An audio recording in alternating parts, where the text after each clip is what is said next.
Buenas tardes. Vamos a dar inicio a nuestro espacio abierto al aprendizaje de esta semana número 4. Sí, me pueden escribir en el chat si me escuchan para que ya podamos salir. Perfecto.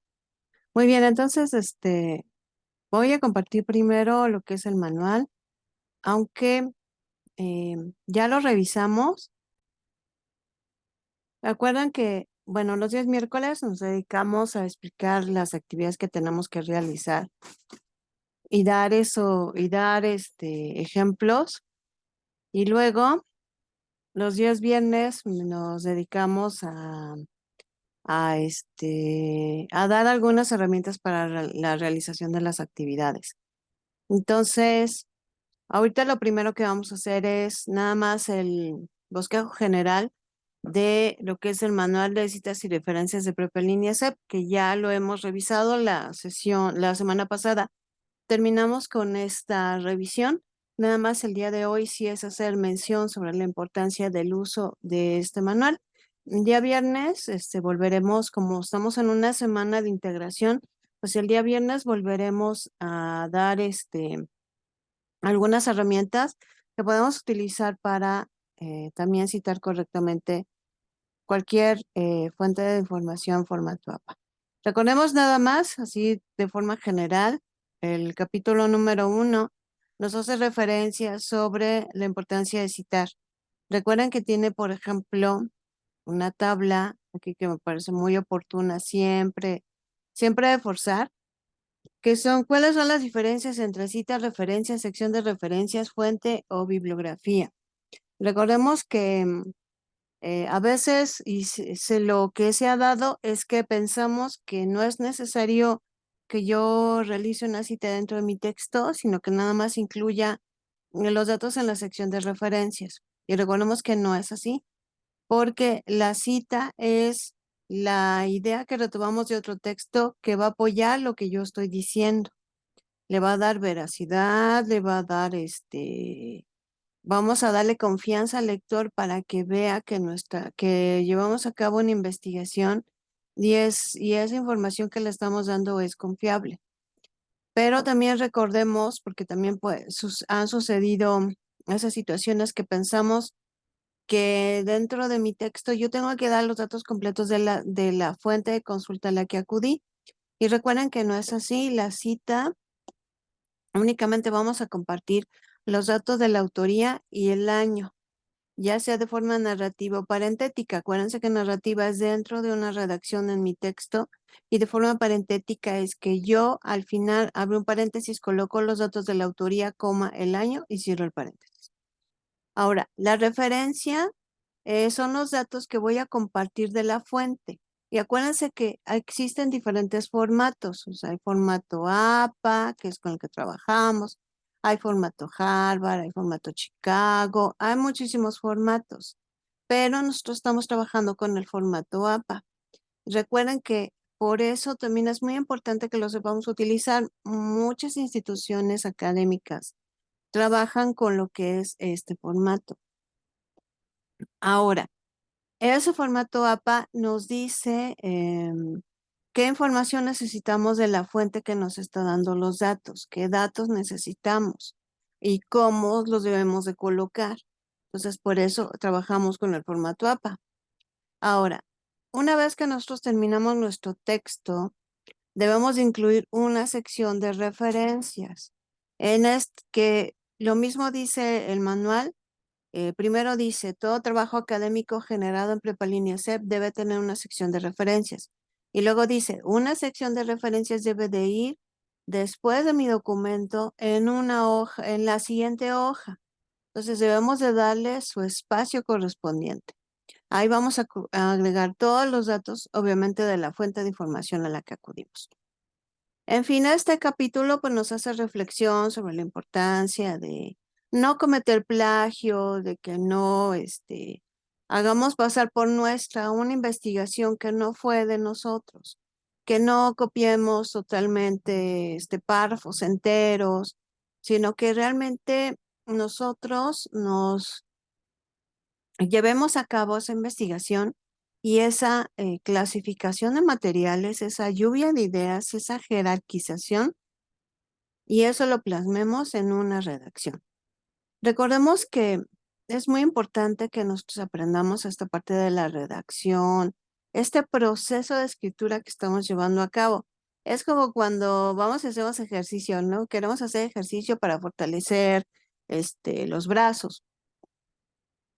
Si nosotros obviamente nos acostumbramos a estar escribiendo, estamos también haciendo ejercicio con nuestro cerebro, ¿no? Porque estamos plasmando qué ideas y qué voy a poner primero y con qué voy a cerrar y qué palabra es la más adecuada o esta palabra ya la puse, con qué palabra la puedo repetir. Es también como llevar al gimnasio a nuestro cerebro, a los conocimientos que estamos llevando y sobre todo al aprendizaje que nosotros estamos aplicando.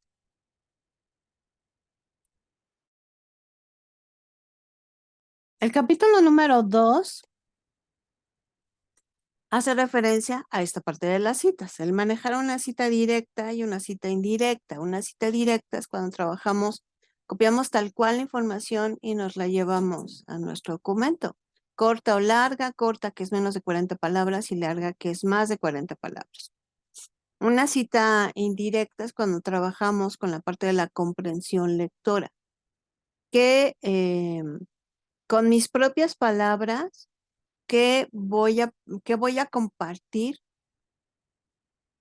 que de la información que yo estoy recibiendo. Entonces es una cita indirecta.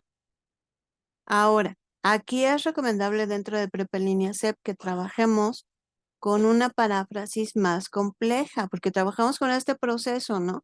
En una de las semanas vimos la importancia de la comprensión lectora. Nos permite, por ejemplo, en un trabajo, entender bien los procesos, entender bien la formación que nos están dando, la información que estamos recibiendo. Entonces, al hacer una paráfrasis más compleja, trabajamos también con una comprensión lectora que nos trae muchísimos beneficios. O sea, veamos sobre todo la parte de los beneficios que vamos a tener cuando hacemos este tipo de pasos o cuando hacemos este tipo de trabajos, cuáles son los beneficios que tenemos. Más allá, obviamente, de cumplir con lo solicitado, cuáles son los beneficios que nos vamos a llevar. Entonces, hacemos una cita directa, una cita indirecta, pero recordemos también que lo tenemos que hacer de forma narrativa o parentética, como la acabo de mencionar, donde incluimos los datos de la autoría y del año. El capítulo número 3, entonces, en esta parte de las referencias, el capítulo número 3 nos va a llevar a la parte de las referencias. Entonces nos dice cuál es la estructura de las referencias, la autoría, la fecha, el título y la fuente. Y aquí vienen los ejemplos. Y para que nos quede más claro cómo podemos detectar el título, la fecha, pues vienen una serie de preguntas que nos podemos hacer y al responderlas estaremos detectando la autoría, la fecha, el título y obviamente la fuente. También en el capítulo siguiente, que sería el capítulo número 4, vamos a encontrar lo que serían las referencias más comunes. Esto quiere decir, si yo retomé información de la página de Prepa en Línea CEP, ¿cómo la debo de citar? Si yo retomé información del foro, ¿cómo lo debo de citar? ¿Alguna actividad de aprendizaje? ¿Cómo la debo de citar? Y no únicamente nos quedamos ahí, también si acudimos a otras fuentes que no están dentro de Prepa en Línea CEP, ¿cómo las vamos nosotros a mencionar? Algunas páginas web, algunos capítulos, algunos audiolibros, videos, películas, series también.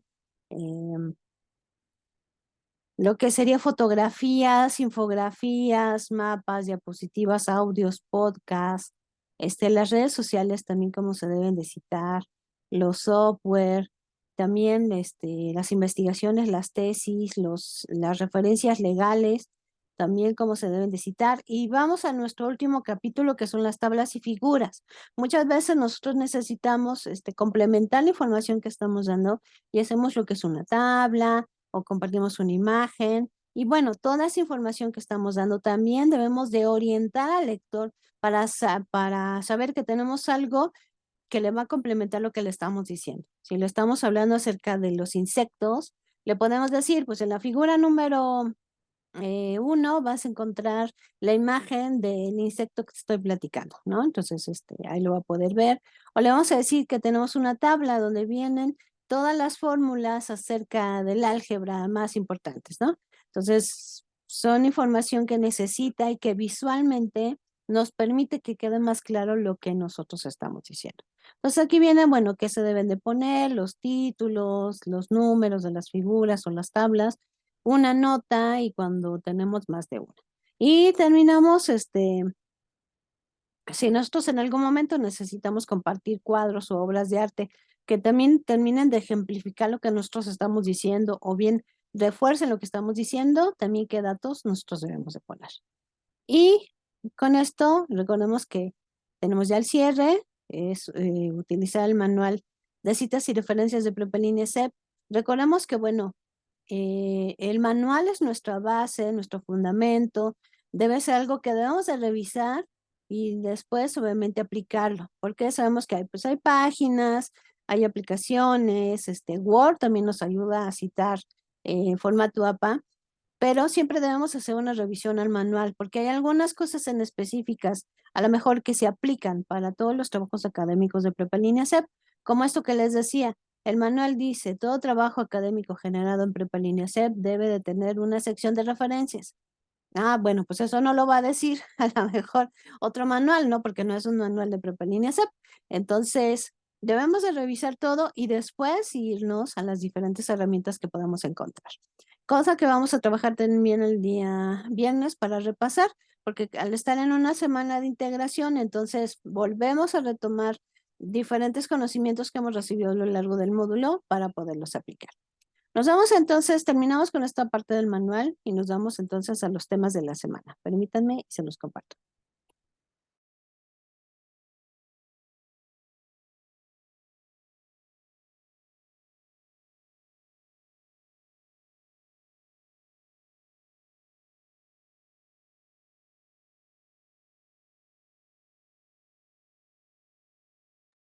Muy bien, ya estamos aquí con con los materiales.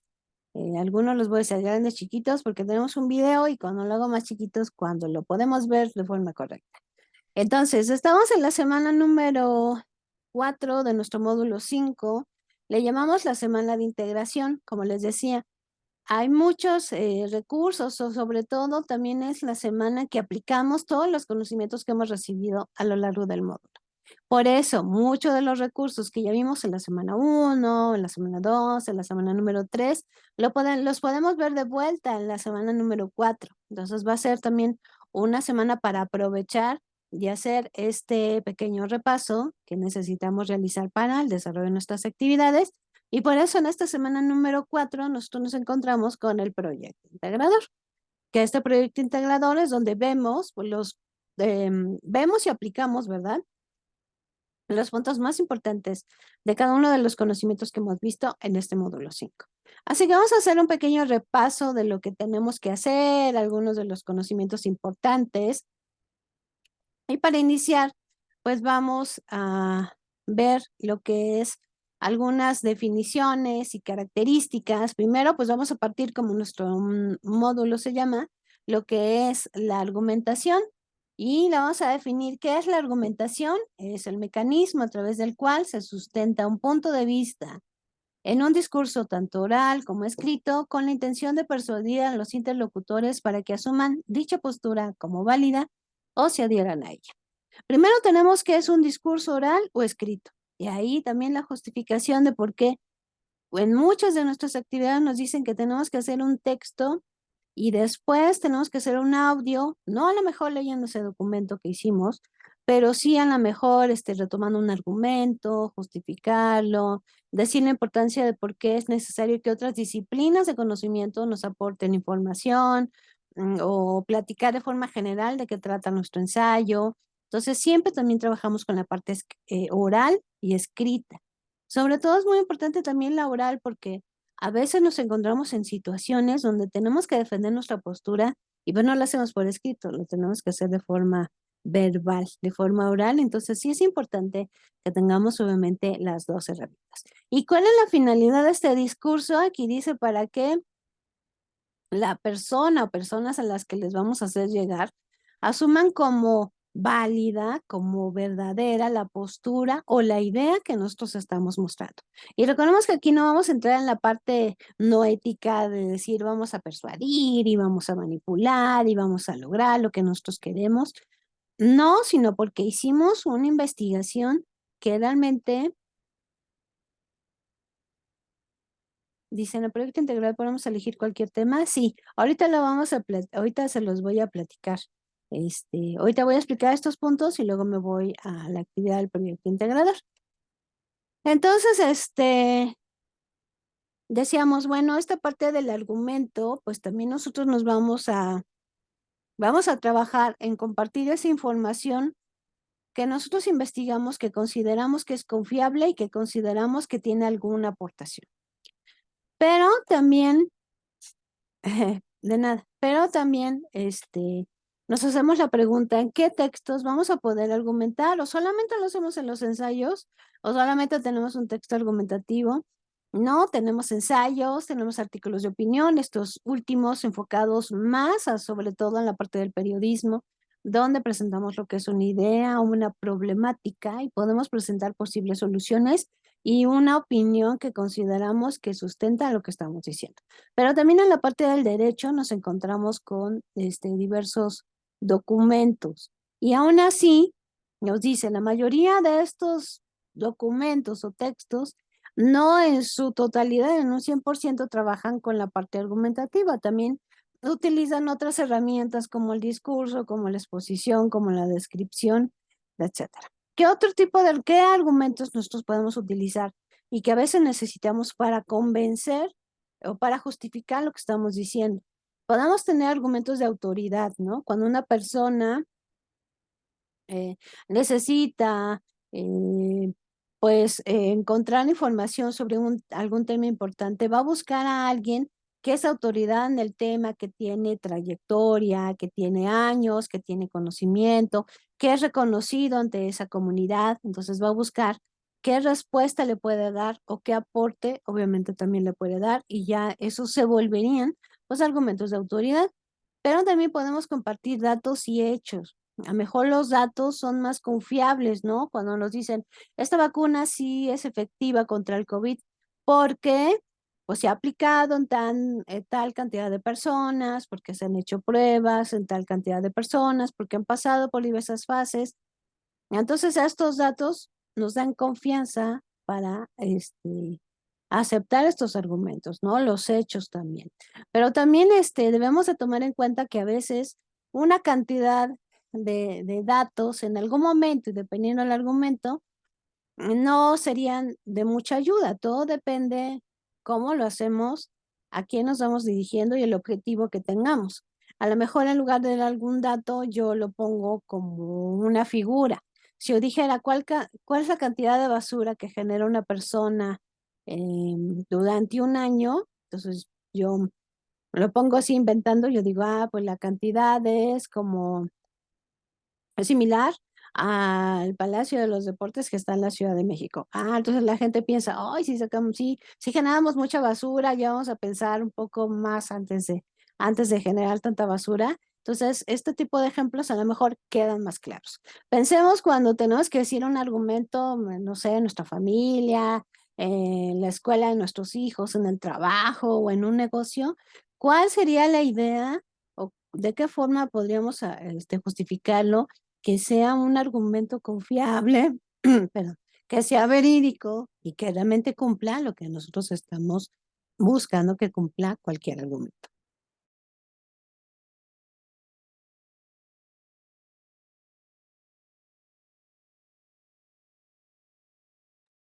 Vamos a pasar ahora a algo que vimos también desde la semana número 1, que es la estructura del argumento. Recordemos que pues el argumento está compuesto por premisas que nos llevan a una conclusión. No significaría una premisa es igual a una conclusión.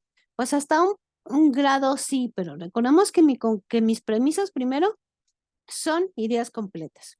No es una palabra, no es un objeto, un sustantivo, no es una expresión, sino son ideas que se plasman como en una oración completa. Luego, estas ideas y la suma de ellas me van a dar mi conclusión. Como lo vimos desde la semana número 1 que decíamos, la pintura cubista está representada por figuras geométricas.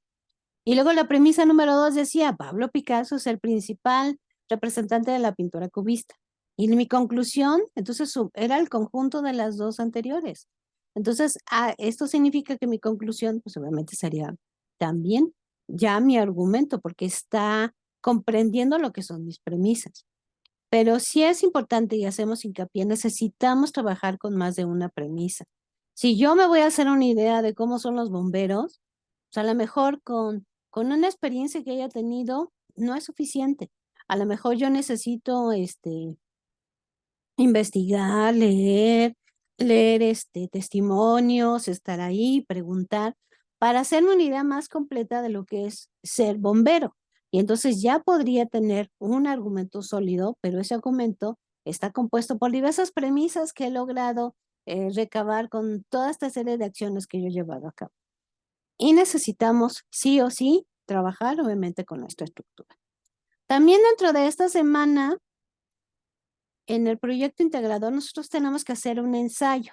Aquí tenemos 5 pasos para realizar nuestro ensayo. Entonces vamos a ver cada uno de ellos. Así lo voy a hacer un poquito más grande. Y luego vuelvo a la parte chiquita. Entonces vamos a ver estos 5 pasos que nos van a ayudar a realizar lo que es el ensayo. Paso número 1, vamos a hacer un análisis. Esto quiere decir, pues primero vamos a definir el tema que vamos a tratar. En esta semana es la semana donde nos piden que trabajemos con un tema distinto al que hemos trabajado de legalización de las drogas. Ya no vamos a trabajar con ese tema. Vamos a trabajar con un tema nuevo. Entonces, vamos a organizar qué voy a investigar para lograr obtener información sobre ese tema. Yo digo, voy a hablar de las mariposas. Pues tengo que pensar, ¿cuál va a ser mi ruta de investigación para obtener la información necesaria que yo necesito para trabajar en ese tema? Recordemos que ya lo vimos también en semanas anteriores, la importancia de delimitar mi tema. Si yo digo las mariposas, pues hay muchos tipos de mariposas. Y si yo digo, voy a hablar nada más de las mariposas monarca, entonces ya nada más estoy más enfocando bien mi investigación y puede ser que los datos que yo estoy presentando, pues obviamente sean mejores. Entonces ya vamos a pasar a nuestro paso número 2, donde vamos a hacer la lluvia de ideas de la información que hayamos conseguido. Vamos a decir qué nos sirve, qué no nos sirve, vamos a organizarla, qué queremos primero, qué queremos después, cómo queremos terminar, qué datos que tengo son importantes. Entonces vamos a escribir ya nuestro borrador de nuestro ensayo. Esto nos permite continuar con el paso número 3, que viene siendo la estructura. Mi ensayo tiene que tener una estructura. Recordemos que empezar a escribir y decir, bueno, las mariposas monarcas son animales que llegan, que vuelan y no tengo una estructura, como que no estoy redactando un texto con un inicio que sea una invitación donde yo pueda decir de qué voy a tratar y después hacer una investigación más completa y luego cerrar lo que yo estoy diciendo, como que se quedaría un texto como incompleto. Por eso es importante seguir esta estructura. Introducción, donde vamos a decir de qué vamos a hablar con la finalidad de motivar a la gente para que pueda leer nuestro ensayo. El desarrollo, donde ya voy a hacer la investigación más fuerte, yo puedo incluir las citas directas, citas indirectas. En fin, yo hago la investigación más importante y la incluyo en la parte del desarrollo. Y lo que es la conclusión, donde hago el cierre de mis ideas. Y no olvidemos que, como también el manual lo dice, debemos de incluir nuestra sección de referencias, o sea, las fuentes de información a las que hemos acudido. Pasamos al paso número 4, que viene siendo el título. Y siempre la pregunta es, ¿por qué dejamos el título al final si es lo primero que lee la gente cuando toma cualquier texto? Porque ya al final yo ya estoy empapada del tema de las mariposas monarca. Entonces ya puedo hacer la siguiente estrategia: sacar una lista de los 10 títulos que yo considero mejores o más adecuados para mi ensayo y compartirlos con los conocidos, decir, voy a hacer un ensayo que habla de tal, ¿cuál creerías tú, de acuerdo a lo que te dije que contiene mi ensayo, que sería el título más adecuado? Y con esto, pues obviamente podrían escogerse algunos títulos y coincidir en algunos, y aquí podemos sacar el título más adecuado. Nuestro último paso y el paso número 5 sería la lectura. Leer varias veces el ensayo con la finalidad de identificar errores de dedo, errores gramaticales, errores ortográficos, información que necesitamos agregar o información que necesitamos quitar porque realmente no vale la pena. Seguir estos 5 pasos del ensayo también es hacer como un proceso de escritura. Un proceso de escritura consta de una preescritura, de una escritura y de una posescritura. Lo que hacemos en la preescritura es la investigación, como que nos vamos a preparar para hacer el ensayo. Esa es la preescritura. La parte de la escritura es cuando ya escribimos lo que es el ensayo. Hacemos nuestro borrador, todo lo que investigamos lo plasmamos de acuerdo al orden que nosotros consideramos necesario. Y por último estaría la posescritura. ¿Qué hacemos después de? Pues después de nosotros necesitamos pues revisar nuestro ensayo para ver si realmente es lo que nosotros queremos y cumple con los objetivos que nosotros estamos buscando. Lo pulimos, lo quitamos, lo corregimos y tenemos ahora sí el ensayo que nosotros deseamos. Para complementar esta información, vamos a ver el siguiente video, que espero que no se tarde mucho, pero pues les pido que lo veamos y lo escuchemos, por favor. ¿Qué hola, qué tal? Yo soy Fernando Castro, soy el profesor lector y el día de hoy te tengo una pregunta de la cual ya sé la respuesta. No sé si alguna vez te ha ocurrido que tu profesor te dice algo como lo siguiente. Bueno muchachos, antes de dar por terminada la clase, les encargo para mañana un ensayo sobre la Segunda Guerra Mundial. ¿Ok? Bueno, el verdadero problema cuando te encargan estas tareas es que muchas veces ni siquiera el profesor sabe qué rayos es un ensayo. Y si te atreves a preguntarle, lo más probable es que te conteste: pues investigue, Gutierritos, investigue. Así que para darle solución a este problema, el día de hoy vamos a hablar de qué es y cómo se escribe un ensayo.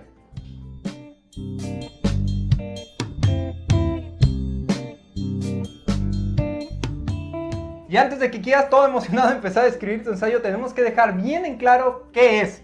Porque un ensayo es un texto en el que vas a estudiar y analizar un tema, pero también vas a dar tu opinión fundamentada. Esto de fundamentada es porque no se vale nada más opinar por opinar y decir: ¡ah, el color rojo me cae gordo pues porque apesta y ya! No, tienes que tener algo que sustente tu opinión, ¿ok? Además, los ensayos suelen ser textos breves, textos de un par de páginas a lo mucho. Sin embargo, en la literatura universal es común encontrar ensayos largos, como por ejemplo El laberinto de la soledad de Octavio Paz, que es uno de los ensayos más célebres en la literatura mexicana. También es importante que antes de empezarlo a escribir tomes en cuenta la estructura que este va a tener, porque los ensayos deben de llevar siempre en el mismo orden introducción, desarrollo y conclusiones. No se vale comenzar por las conclusiones o por el desarrollo y luego quererte regresar a algo que te saltaste. En la introducción, que es lo primero que vamos a escribir, debemos de plantear cuál es el tema del que vamos a hablar y por qué es importante. Esta última parte tiene mucha relevancia porque si bien tú puedes escribir un ensayo del tema que tú quieras, lo ideal es que sea de un tema de relevancia. Yo podría escribir un ensayo, por ejemplo, sobre la viscosidad de los mocos, pero eso no significa que mucha gente se vaya a interesar por leer mi ensayo. Luego vamos a escribir el desarrollo, que es donde debemos de plasmar toda la información que conocemos al respecto del tema, lo que investigamos, citas textuales, gráficas, todo lo que sea necesario, lo vamos a colocar ahí para que al último, cuando escribamos nuestras conclusiones, que es donde vamos a poner nuestra opinión sobre el tema, la podamos sustentar con la información que pusimos en el desarrollo. Sé que todo esto que te acabo de explicar puede sonar un poco redundante, pero es en serio. Muchas veces comenzamos todos emocionados con las conclusiones y decimos: ¡ah, es que esto está bien padre! Porque sí, que este... bla, bla, bla. Y luego nos vamos al desarrollo y a veces la introducción ni siquiera la escribimos. Y ahora sí vamos a mencionar 5 consejos que yo te puedo dar para que escribas un ensayo de calidad. El primero es que tengas bien delimitado cuál es el tema del que vas a hablar.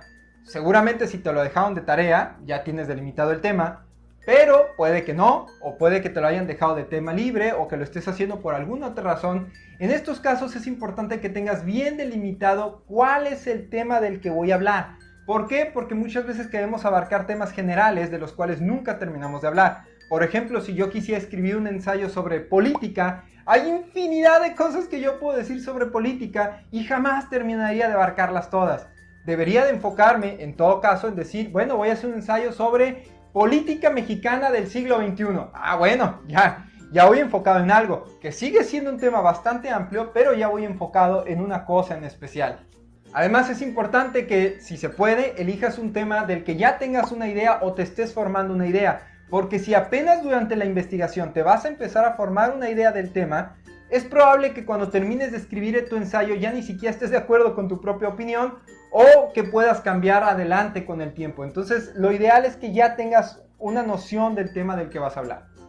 El segundo consejo es precisamente que investigues bien antes de escribir. No nada más que digas, ah, bueno, ya conozco el tema, venga, y me pongo a explicar lo que sé. No, es importante que investigues, que busques en varias fuentes de información, que busques a autores que ya han hablado de ese tema y si hay otros ensayos de lo mismo, que también investigues en ellos. Este segundo consejo va de la mano con el tercero, que es el hecho de que debes de agregar citas de otros autores en tu ensayo. Esto no tiene la finalidad de ganar espacio y decir, bueno, pues ya maté 5 renglones con la opinión de fulanito. No, esto es porque le va a dar fuerza y fundamento a tus opiniones el hecho de que las acompañes con otros autores expertos en el tema o más conocedores que uno que opinen igual que tú. No todos podemos ser expertos en todo, pero sí podemos autocomplementar nuestra información y nuestras opiniones mutuamente. Si encuentras autores que opinen igual que tú y que fundamenten tu opinión, adelante, úsalos. Es un recurso que te va a servir mucho.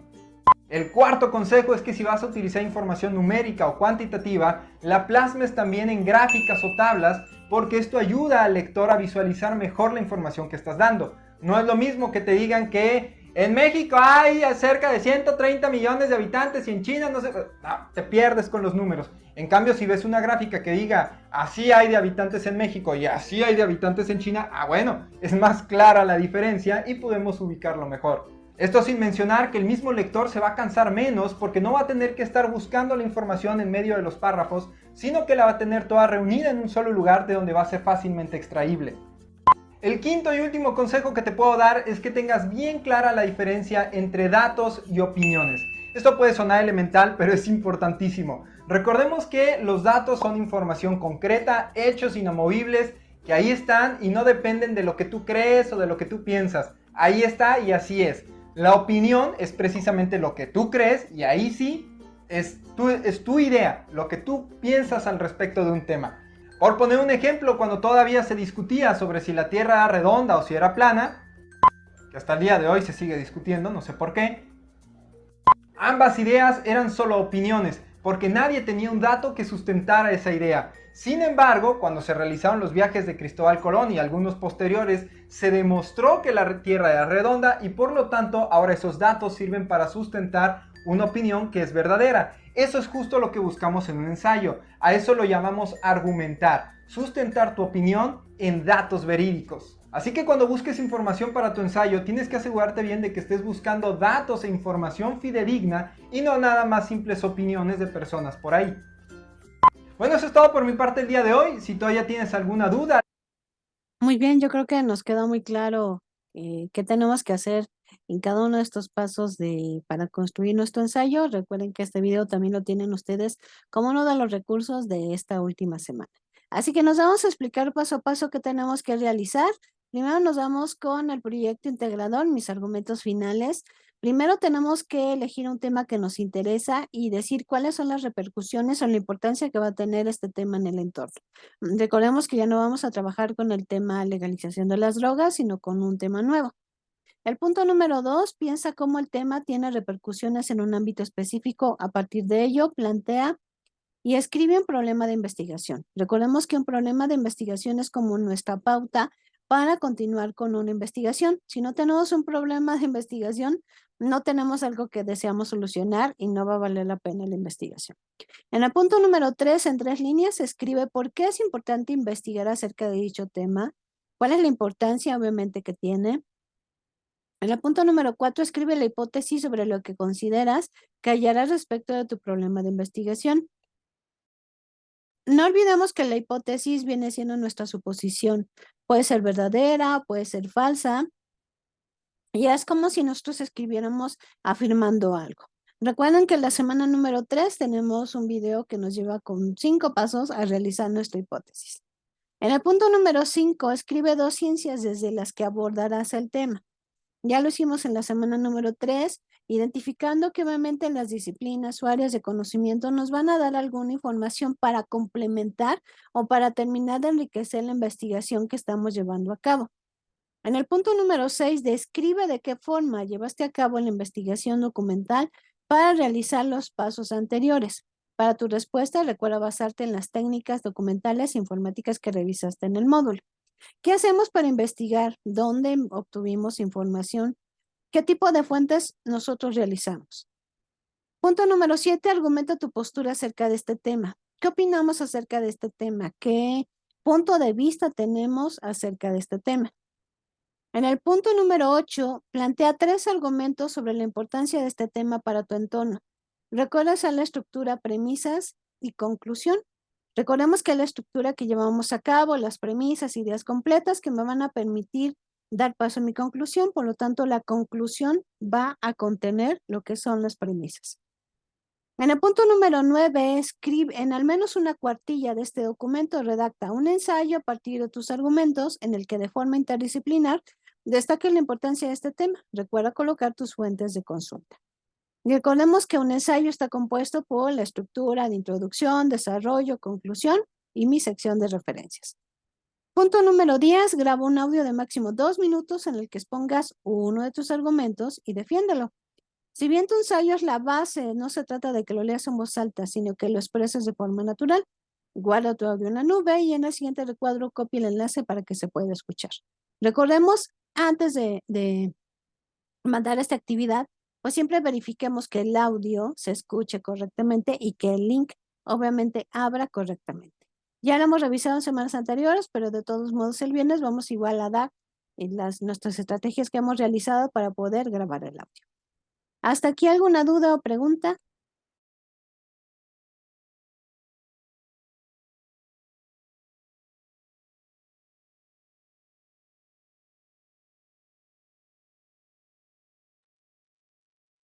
¿Ninguna? Ok. Muy bien, pues vamos a nuestro foro de integración al mejor avance científico. En este foro de integración, recordemos que como todo foro, tenemos que participar en 5 ocasiones. Vamos a trabajar sobre el tema al mejor avance científico y en cada aportación tenemos que cumplir con algunos puntos. En la primera aportación vamos a responder a la pregunta, ¿cuál consideras que ha sido el mejor avance científico de la historia y por qué? En la segunda aportación, escribe los beneficios que el avance científico que seleccionaste ha generado. Explícalos desde lo que dice una disciplina. En la tercera participación, refuta a uno de tus compañeros, indica por qué consideras que el avance científico que eligió no es el mejor, haciendo énfasis en sus repercusiones negativas. En la cuarta participación, define tu postura y responde con argumentos al compañero que haya refutado tu aportación. En caso de que alguna de tus aportaciones no haya sido replicada, refuerza la aportación de otro compañero del cual consideres que el avance científico que compartió es benéfico. En tu última aportación, redacta un párrafo donde menciones los 3 mejores avances científicos en la historia y de los planteados por tus compañeros en el foro y por qué así los consideras. Recordemos puntos a tomar en cuenta. Primero, al estar todos integrados o participar en el foro de integración, es importante que fomentemos el respeto, la tolerancia. Esto quiere decir nuestras reglas de netiqueta. Así se menciona en el ambiente virtual. El siguiente, tenemos que cumplir con lo que dice el foro y cada una de las aportaciones da respuesta a lo que se nos plantea. Siguiente, recordemos que la rúbrica también nos menciona que es importante que participemos a lo largo de la semana. Ya que realizaron en un solo día todas las aportaciones, obviamente no es válido y resta calificación. De igual manera, tampoco es válido que en una sola aportación demos respuesta a todas las 5 aportaciones requeridas. Y dentro del foro, pues les compartí esta imagen. Bueno, no me acuerdo si ya la subí, sino se las comparto el día de mañana. Pero esta imagen nos lleva a identificar avances tecnológicos para combatir la pandemia del COVID. O sea, son como nuestros avances científicos por si necesitan alguna idea, ¿no? Big Data para elaborar mapas de incidencia, apps para reducir la ansiedad, luz ultravioleta desinfectante, cámaras infrarrojos para mediciones masivas de temperatura, investigación genética contra el virus, apps web y chatbots para autotest y diagnóstico e inteligencia artificial de mejora diagnóstica. Una pregunta que la tuvimos desde el principio, pero que nos permite seguir reflexionando el día de hoy es, ¿cuál es la importancia de la argumentación en nuestra vida? ¿La hemos aplicado? ¿No la hemos aplicado? ¿Para qué nos sirve? Me pregunta Ámbar, tengo una duda, ¿no pasa nada si en la tercera participación digo que todos los avances científicos que comentaron mis compañeros los veo importantes y doy una explicación del por qué?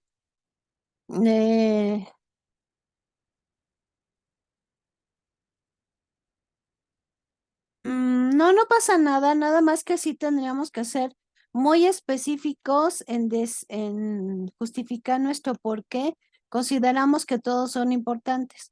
Aunque la dinámica aquí del foro es que encontremos uno que consideremos que no es tan importante y después defendamos nuestra postura del que nosotros decimos que sí es importante.